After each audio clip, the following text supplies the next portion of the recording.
Nonetheless, we're saying that whatever loan or whatever family protection they were making to begin with was in order to protect their own society as a form of protectionism from the government. There are no social economic benefit whatsoever coming that was accepted in the status quo, and we're saying it's time for the governments of the world to take the balance between the right and obligation to do what's right within society. In order to do that, I'm going to talk about two things in this way. The first is the false sense of security, whether or not it's going to create some false sense of security, like Tariq has to say. And second of all, is it actually fair?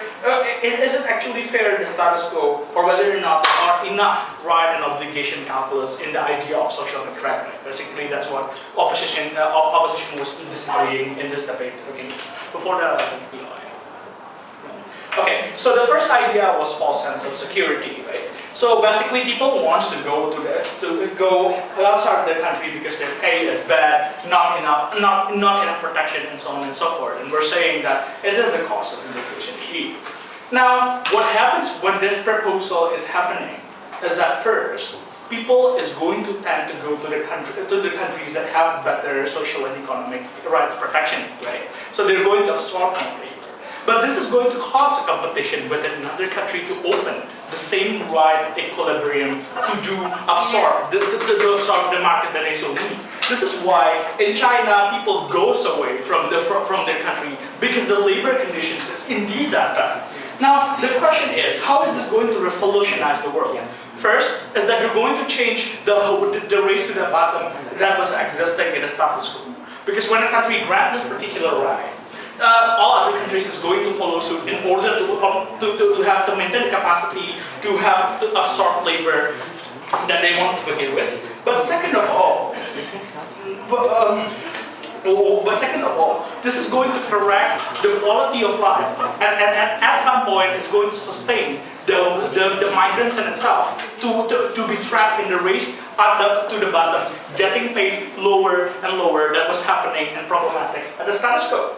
But second of all, the second rebuttal is going to talk about whether or not there are enough right obligation and analysis in this.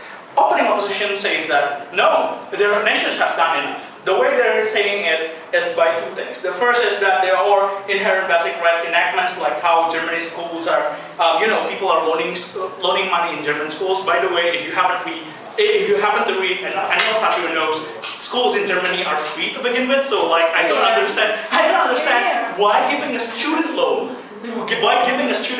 is enough protection when you make the school so your citizens free.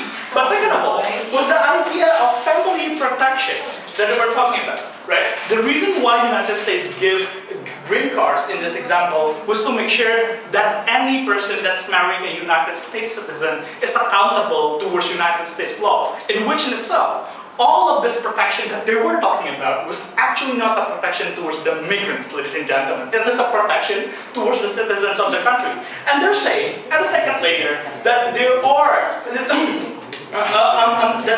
ladies and gentlemen, they should expand and build your nations. We're saying, well, at the very first place, these people need to work in this particular country, and they need to have the visa to begin with. So you work, and you are taxed for what you work for. And we're saying the taxation, the whole concept of taxation in itself, you should get benefits from it. Because apparently, ladies and gentlemen, if you do not accept, like social security that was cut from your taxation every month, we're saying it's unfair treatment towards the taxation to begin with. And that's the question, ladies and gentlemen.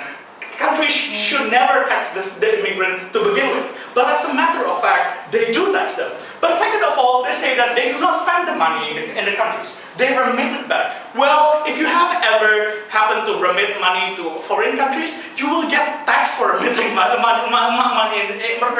to begin with. So all in all, whatever they do, whenever they took out their money in the pocket, they are contributing to the nation. And we're saying that's enough reason for them to get the benefits that they should have got from the benefits of taxation the government is trying to build. Second of all, the whole opposition bans argues that people are returning home, and therefore we should not, we should not give them right because people want to return home anyway. Before that, I'm going to take a POI.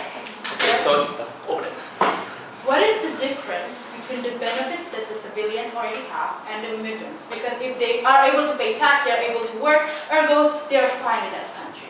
No, because they don't accept social security, meaning you cannot purchase insurance. So they do not have the same benefit of existing in the country, because in US, you cannot be accountable for insurance if you are not having if you're not a citizen of the United States. In fact, you have paid for yourself for that particular healthcare, and if that right is not granted for you, nation is at fault in this kind of right obligation thing. So, the second thing that they were talking about was the ability of returning home. We're saying that vacation laborers was actually happening because there are no intention to have a betterment in this particular country, which is why in Germany and Spain, in Spain, German language lessons become very popular. Why so? Because people want to move on to Germany.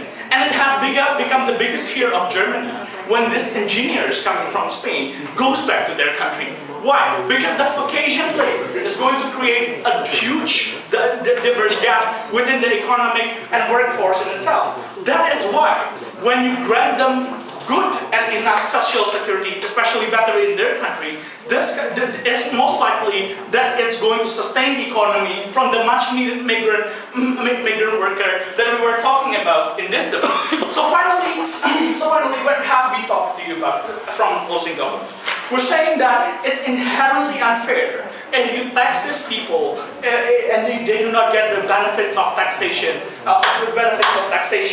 And second of all, this is going to revolutionize the whole market, the international market of labor, by creating new system of supply and demand, which is better off for countries and in terms of creating sustainable labor, and the labor in itself not to fall to the race to the bottom. We propose. Thank you very much.